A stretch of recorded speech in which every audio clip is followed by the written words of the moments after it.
వరంగల్ జిల్లా నర్సంపేట డివిజన్లో double murder కలకలం సృష్టించింది. ప్రేమ వ్యవహారం కారణంగా తన ప్రియురాలు దీపిక తల్లిదండ్రులు సుగుణ, శ్రీనివాస్లను ప్రేమోన్మాది నాగరాజు విచక్షణ రహితంగా నరికి చంపాడు. 16 చింతల తండాలో జరిగిన ఈ ఘటనలో దీపికతో పాటు ఆమె తమ్ముడు మదన్ తీవ్రంగా గాయపడ్డారు. ప్రస్తుతం శ్రీనివాస్ దంపతుల మృతదేహాలను నర్సంపేట ఏరియా ఆసుపత్రి మార్చురీలో ఉంచారు. అయితే మృతదేహాలకు పోస్టుమార్టం చేయకుండా బంధువులు అడ్డుకున్నారు. దీంతో మార్చురీ దగ్గర పోలీసులకు మృతుల బంధువులకు మధ్య వాగ్వాదం చోటు చేసుకుంది.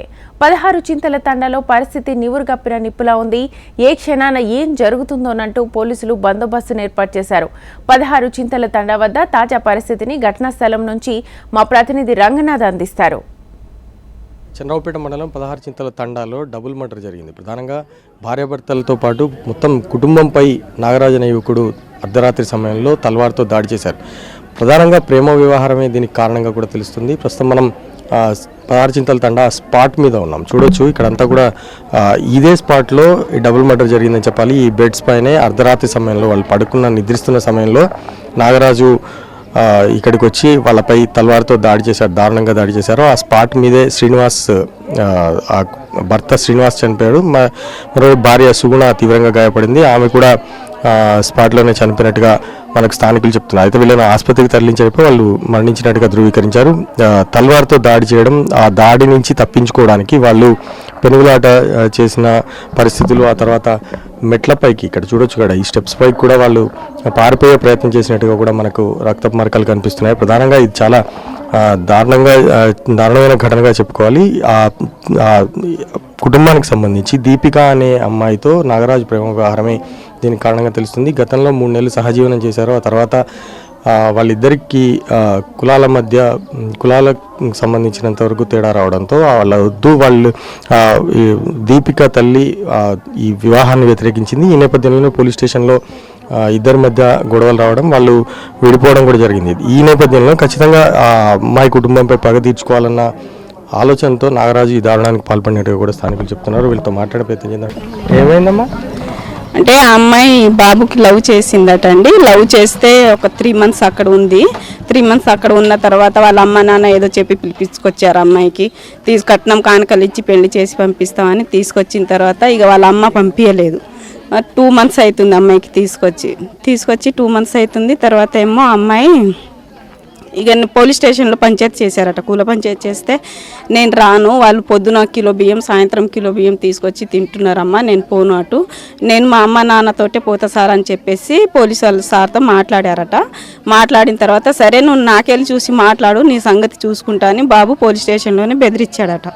బెదిరించిన తర్వాత నీకైతే నేనేం చెప్పట్లేదు, నేను వెళ్ళిపోతాను, ఎట్లా వచ్చానో అట్లా వెళ్ళిపోతానని చెప్పిందటండి పాప. చెప్పిన తర్వాత ఇక పాప వచ్చేసింది.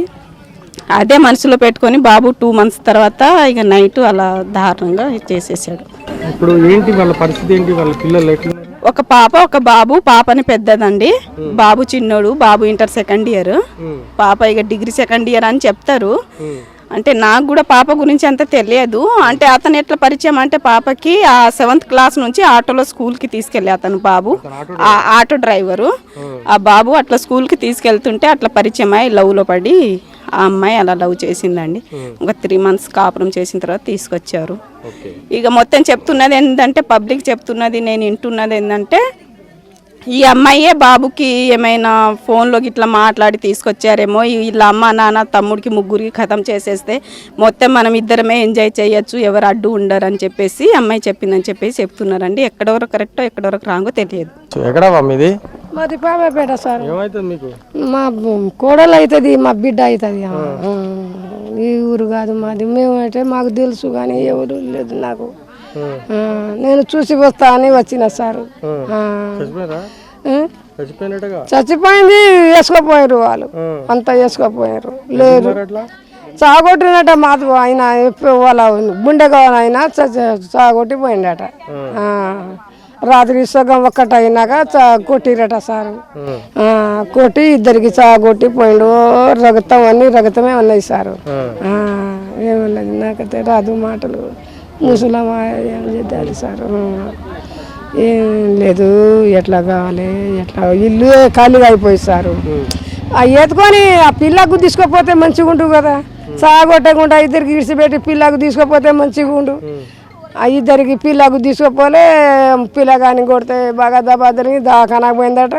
ఇద్దరికి సాగొట్టి ఊరుకుడే కాదు, రోడ్డు పంట ఊరుకుడు అట. ఎవరు వస్తే అందరికి సాగొడతా అని ఊరికిపోయిందట ఆయన.